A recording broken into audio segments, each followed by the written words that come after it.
Orang yang rajin baca Quran, Quran akan teman dia dalam kubur. Fil qiyamati syafi'an, di hari kiamat besok Quran akan syufaatkan dia. Dan kita Sayyidus Salikin, tuan-tuan, Imam Ghazali meriwayatkan satu hadis. Nabi kata syufaat Quran ni lebih kuat daripada syufaat para Nabi alaihi wassalatu wassalam. Syufaat Quran lagi kuat.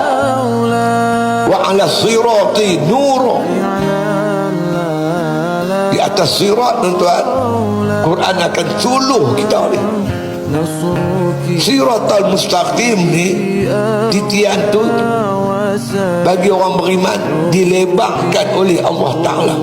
Orang munafik, orang kafir, siratal mustaqim laksana halwi macam rambut, tajam macam mata pedang. Orang beriman, Allah lebarkan titian itu. Orang yang rajin baca Quran dibantu oleh Quran suluh terang benderang. Kita lari atas titian itu, berjalan berlari untuk menuju ke syurga. Wa ilal jannati rafiqa. Ketika berlari-lari ke syurga, Quran berkhembar dengan kita. Dia tak izin, dia tak benang kita walaupun sejengkal jauh.